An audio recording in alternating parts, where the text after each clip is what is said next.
Okay, before we start the lecture, I need you all to understand a few things specifically.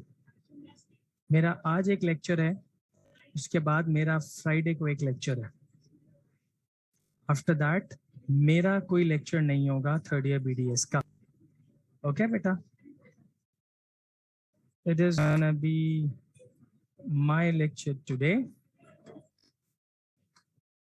and on Friday.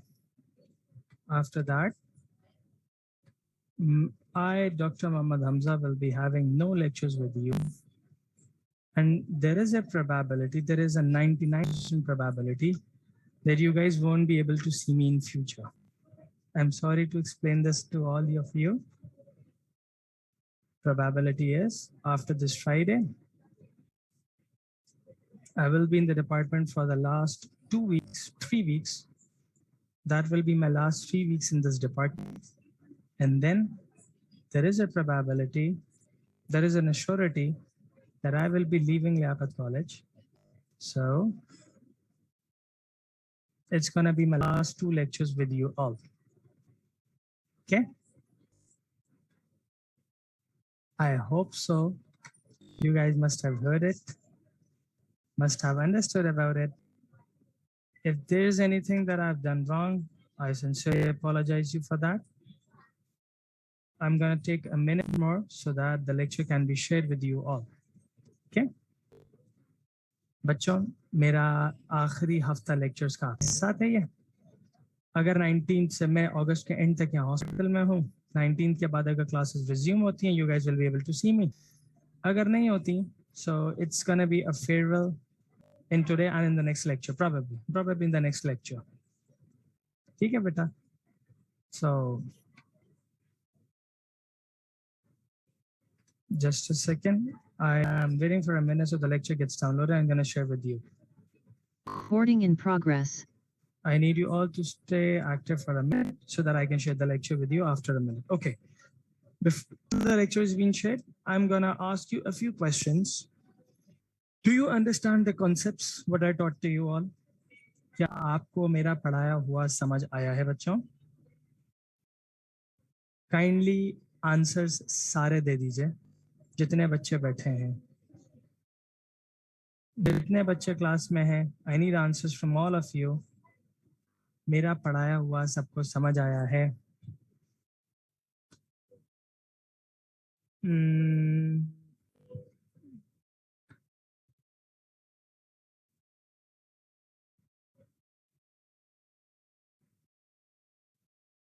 मेरा सबको पढ़ाया हुआ समझ आया है. ओके.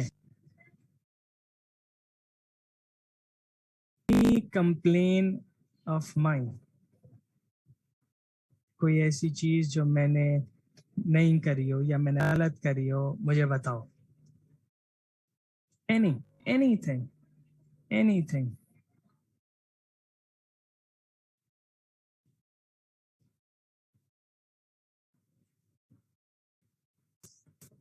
Hello.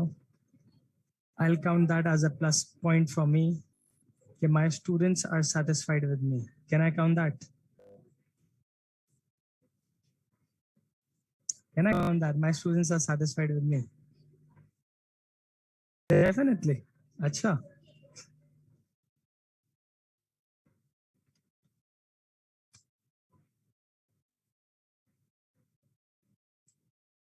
ओके. तो बच्चों, आई होप सो हम आज का लेक्चर और नेक्स्ट लेक्चर अच्छे से करेंगे. And then it's gonna be a goodbye from my side to all of you. ठीक है? Dr. Shuja probably will be taking your further lectures. हाँ, एक बात important. In future, if someone's gonna ask you about me, what are you gonna say? Who was Dr. Muhammad Hamza?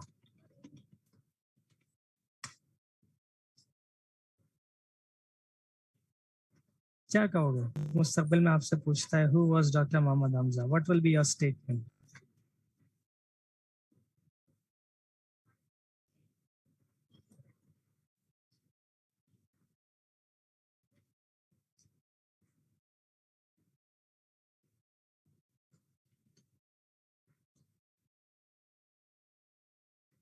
जी बच्चों, answer तो दे दो। कोई future में आपसे पूछता है after long time, who was doctor Mohammad Hamza, what are you guys gonna से?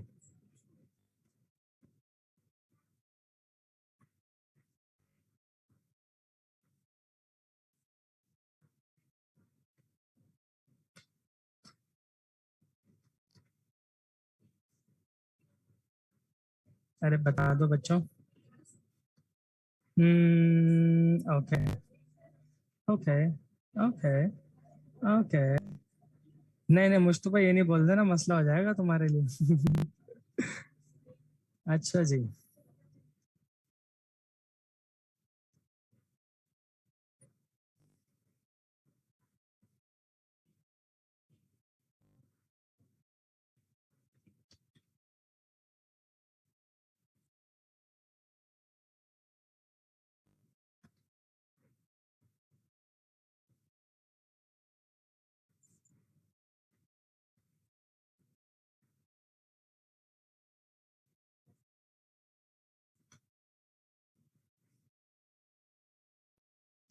चलो, अल्लाह ताला आप सबको खुश रखे।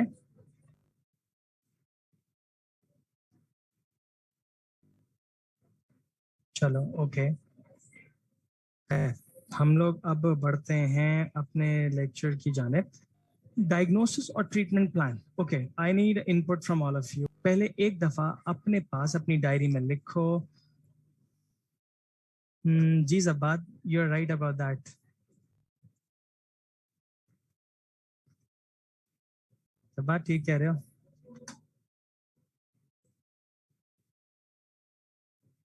यही तो सब कुछ बता रहा हूँ, इसीलिए मैं ये बात बता भी रहा हूँ मेरा बेटा।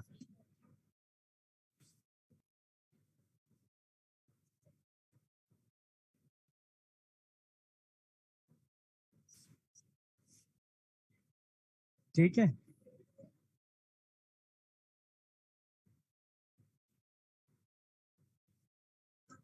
बेटा, एक मिनट रुकना। I don't know why the lecture isn't getting opened. Just a second, I need. खैर, आप मुझे जल्दी से पहले तो मुझे ये बताइए, what is meant by diagnosis to all of you? Diagnosis किसे कहते हैं? अपने पास लिख लो ये बात, या मुझे बता दो कि एटलीस्ट ये हो, डायग्नोसिस किसे कहते हैं?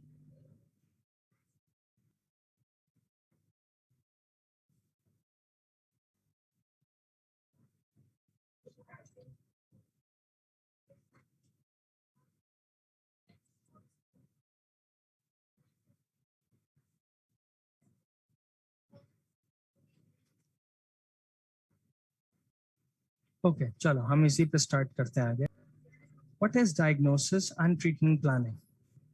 डायग्नोसिस इन जनरल हमारे पास एक वो कॉन्सेप्ट है जो हमें बताता है कि whenever whenever there is a problem, there is a disease, the first thing you have to do is to identify the nature of the disease. ठीक है, कि डिजीज किस नेचर की है, उसमें क्या प्रॉब्लम है।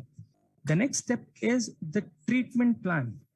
You have to identify how to treat this particular disorder. ठीक है, यानी जो प्रॉब्लम है पहले आप उसका कैसे निकालोगे। दूसरी बात ये, जब आप प्रॉब्लम का हल निकालोगे तो आपने उसके साथ साथ ये चीज देखनी है कि आपके पास जो सीक्वेंस है प्रोसीजर का, वो आइडेंटिफाई करना है। आप कौन से प्रोसीजर को पहले एग्जिबिट करते हो और कौन से प्रोसीजर को बाद में एग्जिबिट करते हो। Okay, you have to learn about this. That's what the treatment plan idea gives you about. ठीक है, एक बात याद रखना बेटा, जो पेशेंट भी आपके पास आया है, every patient is a different patient. Her patient की अपनी कैपेबिलिटीज होती हैं, हर पेशेंट की अपनी एक कहते हैं नेचर होती है, उसकी एक पर्टिकुलर प्रॉब्लम होती है और उस प्रॉब्लम में उसका एक पर्टिकुलर बिहेवियर होता है। कुछ पेशेंट्स ऐसे होते हैं बेटा जो बहुत गुस्से वाले होते हैं, वो आपको बताएगा कि अगर आपने 5 मिनट एक प्रोसीजर थोड़ा सा डिले स्टार्ट किया तो वो थोड़ा गुस्से में आ जाएगा। ठीक है, कुछ पेशेंट्स ऐसे होते हैं, आप उनको आधा घंटा वेट करा दो, दे कोई प्रॉब्लम नहीं डॉक्टर साहब, आप आधा घंटे क्या, आप 1 घंटा वेट करा दें। आपने कहा पेशेंट की आपने नेचर सबसे पहले आइडेंटिफाई करनी है, and once that nature is identified, The next step what you need to do is you need to look upon how you are going to manage the patient with that particular nature. उस शख्स की nature कैसी है और उस nature basis पे क्या क्या चीजें आपने बैलेंस करके रखते हुए चलनी है. ठीक है, ये सारी चीजें आप चेक करते हो कैसे? आप इंटरव्यू के जरिए से, आप एग्जामिनेशन के जरिए से, आप इस तरीके से पेशेंट को पहले आइडेंटिफाई करते हो कि ये प्रॉब्लम है, ये नहीं. ठीक है, इंटरव्यूइंग में 4 चीजें सबसे पहले आएंगी. पहले आपने पेशेंट से पूछा कि उसको कंसर्न क्या, उसको प्रॉब्लम क्या हुई है, किस प्रॉब्लम के साथ पेशेंट आया हुआ है. ठीक है, what is the problem patient coming with? The first thing you need to identify and you need to hear it from the patient कि पेशेंट आपसे कह रहा है मैं इस मसले की वजह से आया हुआ हूं या मैं इस मसले की वजह से आई हुई हूं. The first thing you did was to understand the patient chief complaint. अब at times complaint नहीं होती, पेशेंट की एक कंसर्न भी होता है और पेशेंट की डिजायर भी होती है. डिजायर का क्या मतलब है? एक पेशेंट ने आपसे आके कहा कि मुझे अपने दांत वाइट करवाने हैं. That is not a complaint, that is a desire. ठीक है, एक पेशेंट ने आके कहा डॉक्टर साहब ये मेरा हिस्सा यहाँ पे हल्का सा दांत के ऊपर ये ब्लैक स्पॉट सा आया हुआ है. ये कंप्लेन नहीं है, ये उसका कंसर्न है. ये मसले वाला तो नहीं है ब्लैक स्पॉट, आप ये देख लेंगे. आपने एग्जामिन किया, आपने कहा कि सिंपल स्टेन है या आपने बताया केरियस लीजन है या क्या है. तो पहले आपने पेशेंट की डिजायर, उसकी चीफ कंसर्निंग कंप्लेन और कंडीशन समझी. ठीक है, पहली चीज. The next thing what you did was, अगला काम जो आपने किया, फिर आपने ली उसकी क्लिनिकल एग्जामिनेशन की चीज. क्लिनिकल एग्जामिनेशन के साथ साथ आप उसकी हिस्ट्री भी लेते रहेंगे कि पेशेंट की हिस्ट्री क्या है, इसको क्या क्या प्रॉब्लम्स हैं, क्या प्रॉब्लम नहीं हुई, पहले कभी ऐसा हुआ है, पास्ट एक्सपीरियंस कैसा है. Do you know what is the advantage of a past experience? A past experience can help you, let you know कि पेशेंट के अंदर जो सिचुएशन अभी है, पहले पेशेंट ने इस पे कैसा रिस्पॉन्स दिया था, पेशेंट फ्यूचर में क्या बताएगा आपको. इससे क्या एग्जांपल, ये एक पेशेंट आपसे कहता है मैं लास्ट डॉक्टर के पास गया था, उस डॉक्टर के मुंह से सिगरेट की स्मेल आ रही थी. ये पेशेंट आपको अपना पास्ट एक्सपीरियंस भी बता रहा है और आपको आगे के लिए अवेयर भी कर रहा है कि आपने पेशेंट के पास बैठ के सिगरेट या सिगरेट पी के पेशेंट काम नहीं शुरू करना. तो आपने कहा ये एक चीज होती है चीफ कंसर्निंग कंप्लेन के हवाले से. जब आपने एक हिस्ट्री ले ली, हिस्ट्री के बाद अब आप आते हैं उसको ट्रीटमेंट प्लान ब्रीफिंग पे कि आप प्रॉब्लम क्या हुई है. ठीक है, जब आप प्रॉब्लम की तरफ जा रहे होते हैं तो आप कहते हैं कि इस प्रॉब्लम का प्लान ऐसे बनेगा.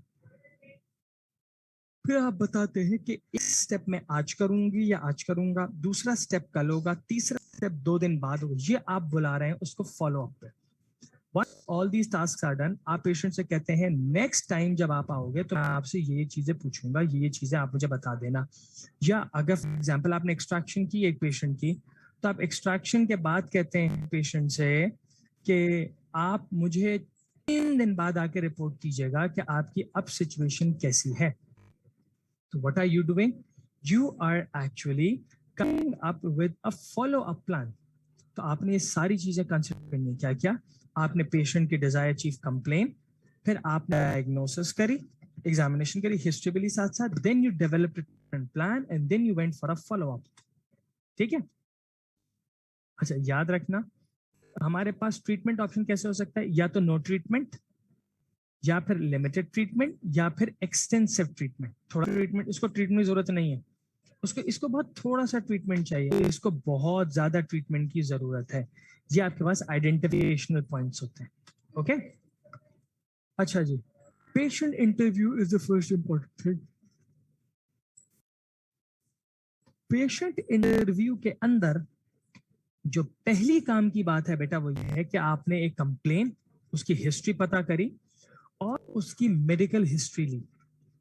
फिर चूंकि we are talking about orthodontics तो हमने उसका हिस्ट्री रिव्यू भी लिया और प्रोस्थेटिक एक्सपीरियंस भी लिया. Then you come up with patient expectation. What is meant by patients expectation? Patient आपसे क्या चाहता है. Once the treatment is done, what does patient wants from you? Patient क्या चाह रहा है आपसे. ठीक है, तो पहली चीज आप यहाँ पे लेके आते हैं shared decision making. What is meant by shared decision making? जो फैसला लेना है वो मशवरे से लिया गया कि ये कर लें, ये करें या ये करें, चॉइस इज योर्स। इसमें ये फायदे नुकसान है।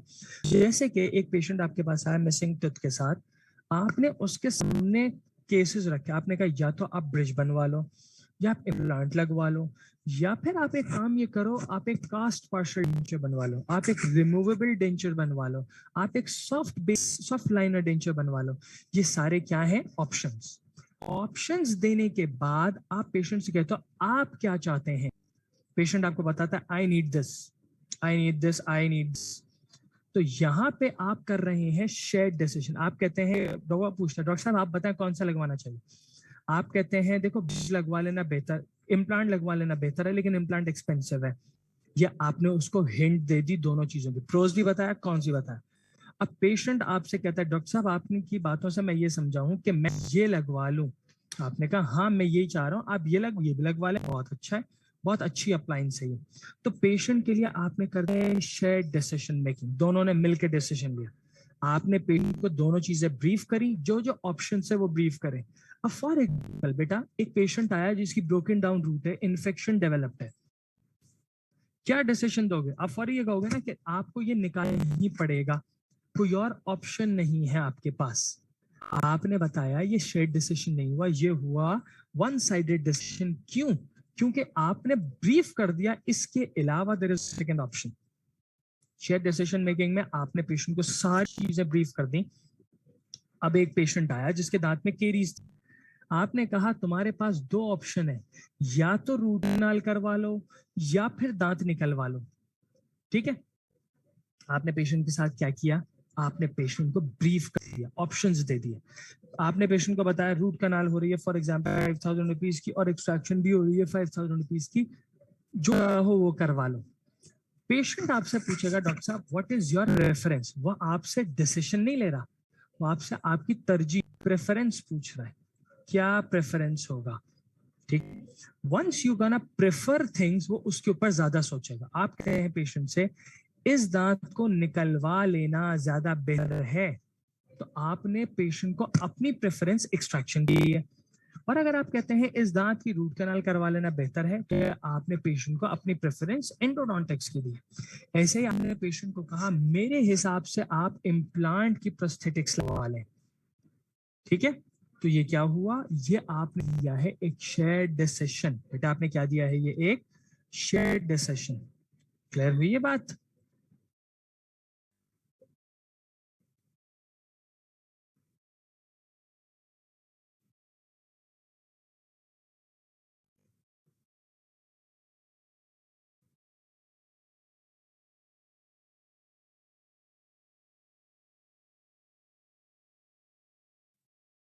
यहाँ तक की बात क्लियर हो गई बेटे सबको?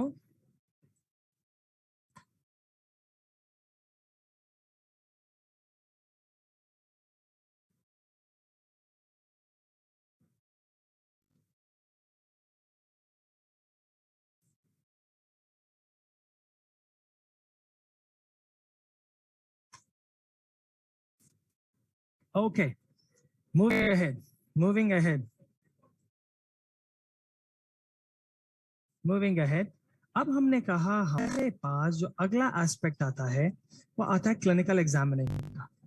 इन clinical examination the first thing you need to do is eliminate the disease, फिर preserve the remaining tooth structures health, third जो लॉस्ट टूथ है उसको रिप्लेस करना, ऐसे रिप्लेस करना पेशेंट के लिए सारे एस्पेक्ट्स में कंफर्टेबल है, in terms of aesthetics, in terms of functionality, in terms of mastication, in terms of stability, सारी चीजें इसके अंदर कंसिडर करनी है।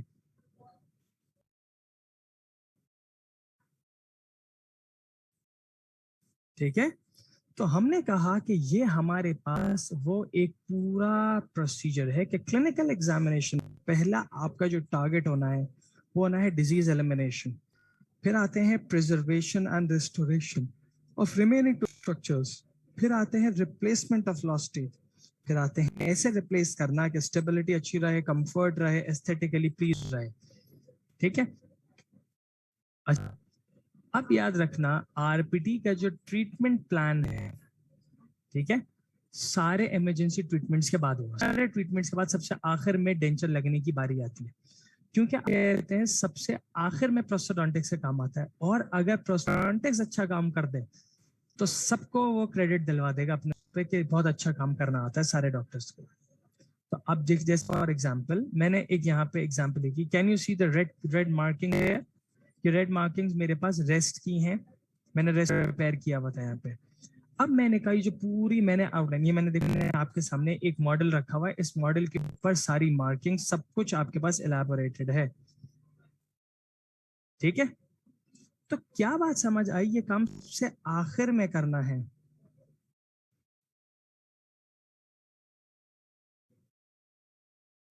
तो हमने कहा कि आरपीडी के लिए सबसे पहला काम क्या होना चाहिए, जब आपने प्लान बना लिया, आपने सब कुछ वो कर लिया, अब आप क्या करते हो, आरपीडी को, इस आरपीडी को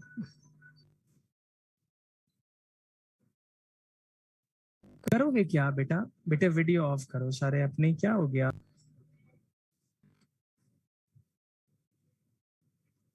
एक तो क्लास के दौरान Recording बच्चे stopped. अपनी वीडियो ऑन कर देते हैं। बेटा टीचर हूं मैं, मुझे भी आयतल कुर्सी पढ़नी पड़ जाती है, फिर क्या करते हो तुम लोग यार, बहुत बुरी बात है। Recording in progress. That was simply a different thing, don't mind that anyone। तो हमने कहा कि हमारे पास जब भी ओरल एग्जामिनेशन के हम कर रहे होते हैं, तो हमने कहा जो ट्रीटमेंट है हमारे लिए प्रोस्टोडोंटिक्स वो सबसे आखिर में होना है, और उसके लिए हमें क्या क्या चाहिए, माउथ मिरर चाहिए, एक्सप्लोरर चाहिए, पेरिडोंटल प्रोब चाहिए, वाइटालिटी टेस्ट चाहिए, क्रिटिकल टीथ की एग्जामिनेशन चाहिए, और उसके बाद हमारा एक प्रॉपर ट्रीटमेंट प्लान बनता है, ठीक है। अच्छा, अब हमने कहा सबसे पहले आप सारे काम करोगे। अच्छा एक चीज और, before placement of a prosthetics, याद रखना स्केलिंग पॉलिशिंग के बाद आप प्रोस्थेटिक्स प्लेस करोगे, स्केलिंग पॉलिशिंग के बाद आप प्रोस्थेटिक प्लेस कर सकते हैं, पहले इसलिए नहीं कर सकते क्योंकि अगर आपने प्लेस कर दिया और एक्रिलिक टीथ का कलर या शेड मैच नहीं हुआ, that will be a problem for you.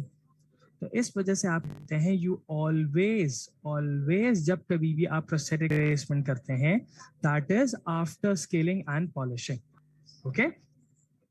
अच्छा, फिर आप करते हो रेडियोग्राफिक सर्वे। रेडियोग्राफिक सर्वे में जरा सबसे ऊपर वाली डायग्राम देखो, आपको एक प्रीमोलर के नीचे रेडियोल्यूसेंसी नजर आ रही है, there is a problem there portion पे, सबसे ऊपर जो आपको नजर आ रहा है, यहाँ अगर मुझे कोई चीज नजर आ रही है, मैं कहूंगा यहाँ पे कि यहाँ पे मेरे पास तो क्या रहा है, यहाँ पे मेरे पास एक रेडियोल्यूसेंसी डेवलप हुई है। सिमिलरली सेकंड डायग्राम में देखो, राइट की सबसे ऊपर वाली डायग्राम में आपको दो दांतों के दरमियान केरीज नजर आ रही है, ठीक है। इस राइट वाली डायग्राम के नीचे वाला देखो, आपको रूट कनाल ट्रीटेड नजर आ रहे हैं दो दांत, और एक दांत जो रूट कनाल ट्रीटेड है उसके नीचे देखो आपको इन्फेक्शन दिखेगा। अब जरा जिसपे आपको फिलिंग हुई भी नजर आ रही है, लेफ्ट वाली नीचे वाली डायग्राम, उसमें गौर करो, आपके पास एक एब्सेस बना नजर आ रहा है आपको फिलिंग के नीचे। तो ये आपके पास सारी चीजें आपके पास रेडियोग्राफिक एग्जामिनेशन के जरिए से पॉसिबल हैं। फिर उसके बाद आप बनाते हो, जब सब कुछ आपने कर लिया, then you make up an impression. Impression के अंदर आप क्या क्या देखते हो, इसके बाकी के टूथ स्ट्रक्चर्स कैसे हैं, इसकी रेजिडुअल रिच कैसी है, इसका टंग हिंड्रेंस का स्ट्रक्चर कैसा आएगा, इसकी टंग प्रोफाइल कैसी है, क्या वो अपर बेस पे ज्यादा है या मैक्रोग्लॉसस कंडीशन है या माइक्रोग्लॉसस कंडीशन है, ये सारी चीजें आप एंड देखते हो। फिर इसके बाद ठीक है, then you mark the floor of the mouth, the height of the floor of the mouth, कि कितनी गहराई में हाइट है फ्लोर ऑफ द माउथ, ठीक है। आप डायग्नोस्टिक कास्ट क्यों बनाते हो, देखो बेटा एक बात याद रखना, कभी भी अगर आप कहीं किसी जगह जाते हो ना, आपको मैनेक्विन्स नजर आती हैं, उन मैनेक्विन्स के ऊपर वो ड्रेस करके रखते हैं, कि आप देखो कि आप ड्रेसिंग एक शख्स ऐसा अपेयर हो सकता है। वो जो आपको मैनेक्विन पे कपड़े पहना, वो जो डाले हुए होते हैं ना, कभी लड़कियां कभी कहीं किसी वहां चली जाएं, किसी जगह शॉपिंग पे चली जाएं, लड़के लड़के भी कहीं चले जाएं, तो वो आप देखते हैं मैनेक्विन के ऊपर कपड़े उन्होंने सलवार कमीज पहनाए हुए होते हैं मैनिक्विन्स को, T shirt, jeans, 3 piece suit, लड़कियों के कपड़े, ब्राइडल सूट, XYZ, एवरीथिंग। ये सब ना कुछ कहीं ना कहीं कुछ ना कुछ पहनाया हुआ होता ही है। ठीक है, क्यों? ताकि आप ये समझ सको कि after wearing that particular thing appearance कैसी होगी। बिल्कुल ऐसे ही जब कभी भी आप प्रोस्थेटिक्स की बात करते हैं तो after placement of the prosthetics condition मिलेगी, ये आप मॉडल कास्ट, डायग्नोस्टिक कास्ट के ऊपर आइडेंटिफाई कर रहे हैं। ठीक है, अब इस डायग्नोस्टिक कास्ट में आप और चीजें भी देखते हो, पेशेंट की वो चीजें जो कि शायद आप देखो और भूल जाओ। फॉर एग्जाम्पल, मैंने कहा कि एक पेशेंट का आपने इंसाइसिव पैपिला देखा, इंसाइसिव पैपिला अपर इंसाइजर से 2 मिलीमीटर पीछे होता है, मैक्सिलरी सेंट्रल इंसाइजर से। लेकिन अगर मैं आपके हाथ में एक मॉडल दे दूं और बोलूं इसमें इंसाइसिव पैपिला बनाओ, आप कहेंगे सर किधर बनाओ, मुझे पेशेंट, और मैं कहता हूं पेशेंट के हिसाब से बनाओ, आप कहेंगे सर दैट्स नॉट नेसेसरी कि वो पेशेंट के हिसाब से ही बने, हो सकता है जरा सा स्लाइड लेफ्ट राइट हो जाए। तो आप इन चीजों को अपने डायग्नोस्टिक कास्ट के अंदर भी एक दफा देख लेते हो। ठीक है, देखो ये आप, अच्छा फिर दूसरी चीज आप ये आइडेंटिफाई करते हो कि जब आपका डायग्नोस्टिक कास्ट सब कुछ प्रिपेयर हो गया तो पेशेंट अपनी माउथ क्लोजर में अपनी बाइट कैसी लेके आए, पेशेंट के अंदर कितना ओवर जेट है, कितना ओवर बाइट है, डीप बाइट है, ओपन बाइट है, what ever the situation is, ये आप उस मॉडल के जरिए से आइडेंटिफाई करते हैं। ओके, तो डायग्नोस्टिक का जैसे अगर इस इमेज में देखो, आपको ये बता रहा है कि पेशेंट की डीप बाइट आपको लग रही है, क्योंकि मोलर का कॉन्टैक्ट देखो, मोलर बिल्कुल डीप जा रहा है। अब मुझे यहाँ इंसाइजर नजर नहीं आ रहे, लेकिन मैं इंसाइजर बेसिस पे कह सकता हूँ जब मोलर इतना डीप जाके मिला तो बहुत डीप जाके क्लोजर आएगा, तो डीप बाइट की सिचुएशन मुझे मिलेगी। अब ये डीप बाइट मुझे बता रहा है कि अगर मैंने कोई प्रोस्थेसिस देनी है तो प्रोस्थेसिस ने कहाँ कांटेक्ट में आना है, कहाँ कांटेक्ट में नहीं आना, मुझे इन चीजों के जरिए से अपनी मार्केशन कंप्लीट करनी है। ओके, तो इससे मैं अपने ट्रॉमेटिक अक्लूजल कॉन्टैक्ट्स, कोई भी पोर्शन, मैं उसको आइडेंटिफाई कर लूंगा। उसके लिए अगर हमें इंप्रेशन लेना है तो हम एक स्पेसिफिक ट्रेड भी बना सकते हैं, या हम जो मैन्युफैक्चर ट्रेड आती है उससे भी इंप्रेशन ले सकते हैं।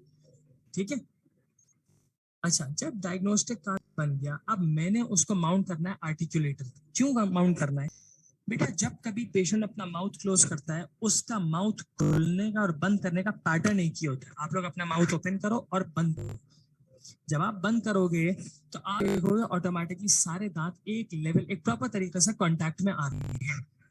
मुंह खोलने के बाद दोबारा बंद करने पे भी यही सिनेरियो में, यानी आपके पास जो सिचुएशन आई वो इसी तरीके की ही रही, चाहे कुछ कर लो आप। तो ये आपका है अक्लूजल रिलेशनशिप। अक्लूजल रिलेशनशिप को जब कभी आप मॉडल के ऊपर लेके जाने की कोशिश करते हैं तो आपने उस सिचुएशन में आर्टिकुलेशन करनी पड़ती है। ठीक है, अब जरा देखो, एक पूरा तरीका बता रहा हूं पूरा।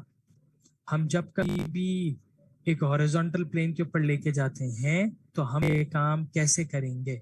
सबसे पहले हम रेफरेंस पॉइंट मार्क किया, हम यहां से मार्क कर रहे हैं। ठीक है, हमने रेफरेंस पॉइंट मार्क किया, जैसे कि ऊपर स्कल में देखो ब्लू लाइन आपको नजर आ रही है, that is the reference point.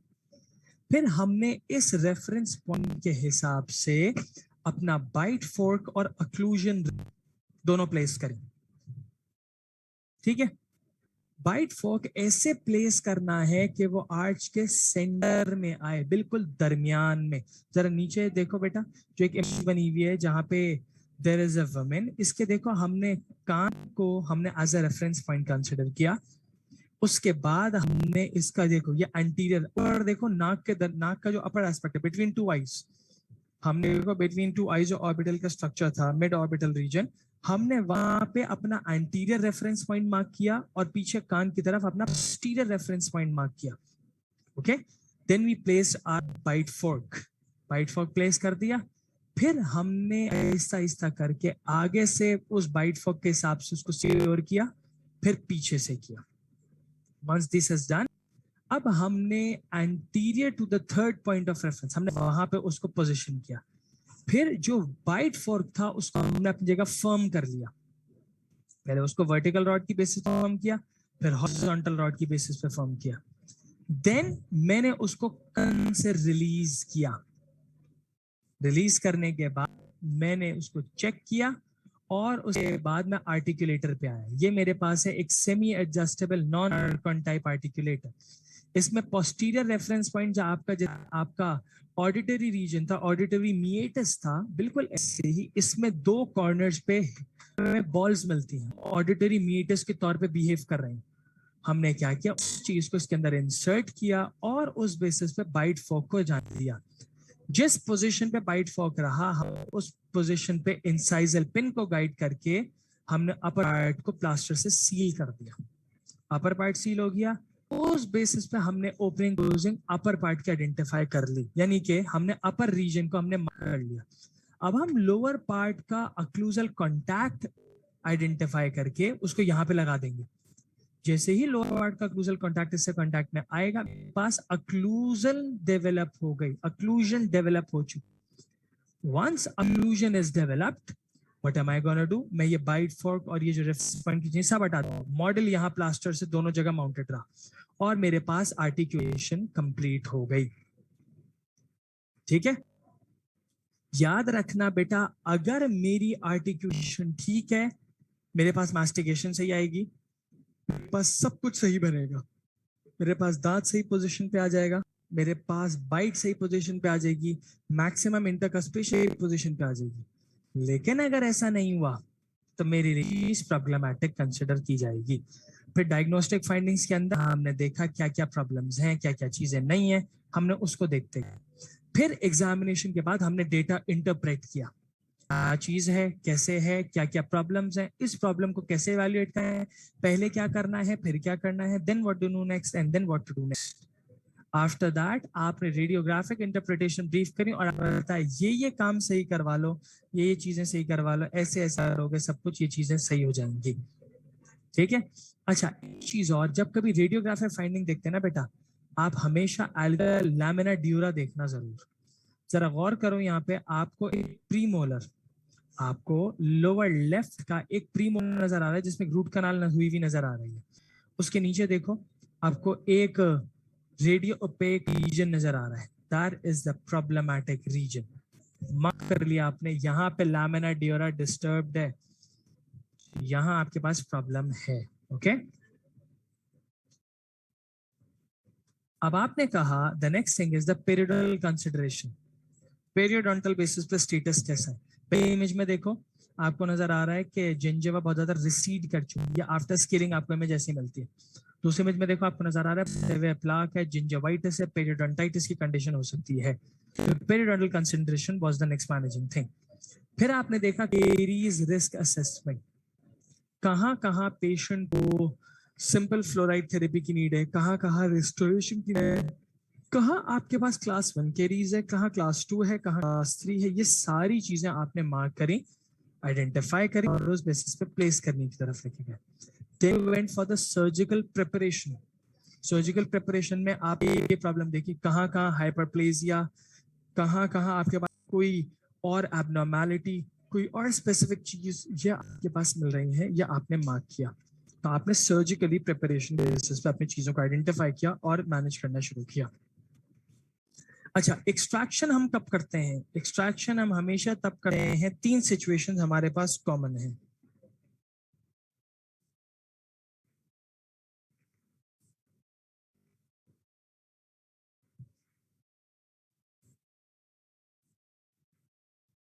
Extraction में 3 सिचुएशंस है। पहली, दांत रिस्टोर नहीं हो सकता।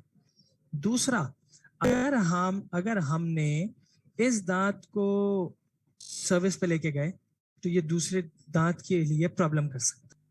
क्या मतलब इस बात का? एक पेशेंट था जिसके अंदर कहा ऑलमोस्ट, मैंने ये बात कही, उसकी टिल्टिंग थी परपेंडिकुलर बेसिस बाकी दांतों की और वो ग्रो कर रहा था। एक थर्ड मोलर, जैसे कि आपने पढ़ा होगा हॉरिजॉन्टल इंपैक्शन जिसे आप कहते हैं, एक हॉरिजॉन्टली इंपैक्टेड थर्ड मोलर था, वो हो रहा है। मुझे बताओ क्या वो सेकंड मोलर को डिस्टर्ब करेगा? ऑब्वियसली करेगा। ये अब हेल्थ रिस्टोर नहीं कर रहे हम, ठीक है। इस हेल्थ के अलावा जो दूसरा आपके पास ट्रीटमेंट ऑप्शन है, ये है कि इसकी ग्रोथ आगे वाले दांत को मुतासिर कर देगी, प्रॉब्लम ले जाएगी। दैट कैन बी प्रॉब्लमैटिक, तो इसलिए आप एक्सट्रैक्ट कर देते हैं। थर्ड थिंग, अगर आपके पास कोई दांत है और उसकी प्रेजेंस प्रॉब्लम कर रही है, प्रॉब्लम नहीं कर रही, एस्थेटिकली प्लीजिंग, आप उसको भी एक्सट्रैक्ट कर देते हैं। कैसे? इस एक बात समझना जरा इसमें। मैंने एक एग्जांपल ये रखी, एक पेशेंट था आपके पास, उसका परमानेंट सारे दांत मौजूद हैं और उसका डेसिडुअस प्रीमो या डेसिडुअस इंसाइजर प्रेजेंट है, वो नहीं निकला, वो उसी जगह पे मौजूद है, वो आगे थोड़ा सा लेबियल साइड पे आया हुआ है। अब अगर मैं ये लेबियली जो मेरे पास डेसिडुअस इंसाइजर है, मैं इसको निकालूंगा, बजाय तो मैं एक्सट्रैक्शन कर रहा हूं, लेकिन पेशेंट को फायदा होगा, एस्थेटिकली प्लीजिंग होगी सिचुएशन। तो ये आपके पास वो ऑप्शंस होते हैं जिस बेसिस आप एक्सट्रैक्शन को रेकमेंड करते हैं। फिर आप अक्लूजल फैक्टर्स देखते हैं, कौन सा दांत अक्लूजन में हेल्प कर सकता है, कौन सा नहीं कर सकता।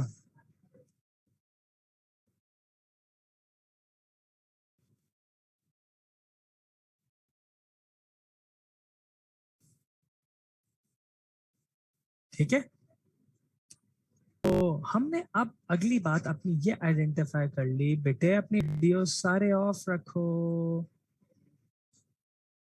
क्या कर रहे हो मेरे बच्चों? Don't turn on your video.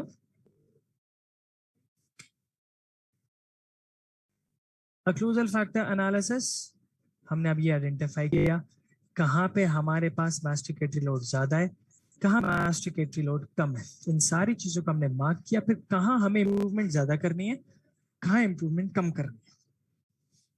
Okay, इन चीजों को मार्क करने के बाद I went for my restoration purpose, कि कहाँ कहाँ रेस्टोरेशन करनी है, कहाँ फिक्स होनी है, और उसको मैंने फिक्स रिस्टोर करके इम्प्रूव किया ताकि वो फंक्शनल एबिलिटी इम्प्रूव करवा सके।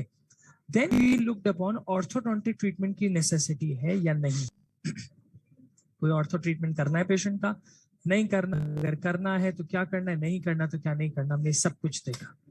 ठीक है, देन नेक्स्ट हमने देखा मैंडिबुलर या मैक्सिलरी कनेक्टर कौन सा चाहिए, डेप्थ मेजर करी, ये सारी चीजें हमने प्लेन चेक किया। फिर हमने ये देखा कि क्या हमें दांत का शेप चेंज करना पड़ेगा। फॉर एग्जाम्पल एक टूथ स्ट्रक्चर जो है वो हल्का सा टिल्टेड है मेरे पास, मैं अगर इसको परपेंडिकुलर की बेसिस पे परपेंडिकुलर ले जाऊंगा, वो मेरे पास बेनिफिशियल है। तो हमने क्या किया, हमने आइडेंटिफाई किया कि कहाँ दांत का शेप हमें चेंज करने की जरूरत है, कहाँ दांत का शेप हमें इंप्रूव करने की जरूरत है। जहां जरूरत हुई वहां हमने कर दिया, जहां जरूरत नहीं हुई वहां हमने नहीं किया। Okay, then we came up with the plan differential diagnosis, fix लगाना है, रिमूवेबल लगाना है, क्या कैसे लगेगा, कब लगेगा, ये सारी चीजें आपने चेक करी। ठीक है, इंडिकेशन रिमूवेबल पार्शियल डेंचर की ये अच्छे से याद रखना बेटा, डिस्टल एक्सटेंशन सिचुएशन में आप रिमूवेबल डेंचर ही दे सकते हो, या अगर आप इम्प्लांट पे जा रहे हो, इम्प्लांट पे जा रहे हो तो फिर वो एक अलग बात है।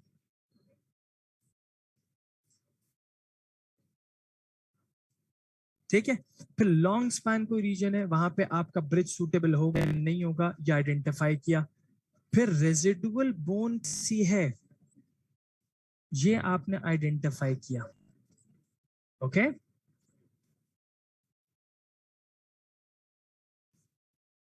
Then came up with the plan कि अब आपने देखा कि और क्या क्या चीजें मेरे पास ऐसे आ सकती हैं। इकोनॉमिक कंसिडरेशन, पेशेंट के लिए कितना महंगा पड़ेगा। फिर अबटमेंट जो कि प्रोग्नोसिस जिसकी गार्डेड हो। ठीक है, अच्छा अब एक बात और आती है, choice between complete denture removable denture. एक पेशेंट है जिसके 4-5 दांत बचे हुए, क्या उसके सारे दांत निकालोगे और कंप्लीट डेंचर बनाओगे, या इन दांतों को सब रहते हुए रिमूवेबल डेंचर। ये डिपेंडेंट है आपके पास टू रिलेटेड फैक्टर, दांत कैसा है, पेशेंट के अंदर इक्विलिब्रियम मेंटेन हो सकता है प्रोस्थेसिस का, ये नहीं हो सकता। फिर पेशेंट की क्या डिमांड है, पेशेंट क्या कहता है कि मैं सब कुछ खा पी सकता, अगर पेशेंट कहता है इन दांतों को रहने दें और ऐसे दांत बना दें कि मैं थोड़ा बहुत खा पी सकूं, तो आप कहेंगे इस बेसिस पे फैक्टर, इस फैक्टर के बेसिस पे आप प्रोस्थेसिस प्रिपेयर कर दो। और अगर पेशेंट आपसे कहता है कि आपके पास कोई ऐसी सिचुएशन है जहां पेशेंट कहता है डॉक्टर साहब मुझे खाना पीना अच्छा चाहिए, इसलिए आपको सारे दांत निकालने ही क्यों ना पड़ जाए, तो वो आपके पास एक और चीज है। ठीक है, तो ये दो चीजें आपने कंसिडरेशन में रखी और इस बुनियाद पे आपने, इन चीजों की बुनियाद पे आपने अपना डिसीजन दे दिया। ओके आप कौन कौन से कंपोनेंट्स इस्तेमाल कर रहे हो? मेटल इस्तेमाल कर रहे हो, मेटल में स्टीलॉइड अलाई इस्तेमाल कर रहे हो, टाइटेनियम इस्तेमाल कर रहे हो, और फिर कमर्शियली प्योर टाइटेनियम इस्तेमाल कर रहे हो, फिर टाइटेनियम, वेनेरियम और पैलेडियम का अलाई इस्तेमाल कर रहे हो। ये इस्तेमाल करके आप अपना ट्रीटमेंट प्लान बेसिस पे आप फाइनलाइज कर सकते हो। Okay that is the end of the lecture in description. अब रुक जाओ, मेरी बात सुनोगे जरा सारे। 45 पार्टिसिपेंट्स हैं क्लास में, वेट करोगे 1 minute. Let me mark the attendance first of all of you.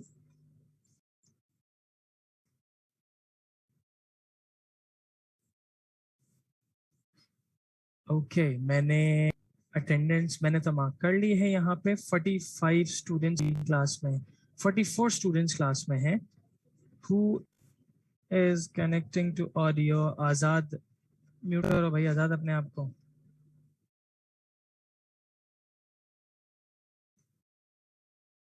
खैर I have marked all of you. Okay I hope the lecture is clear to Recording everyone. stopped.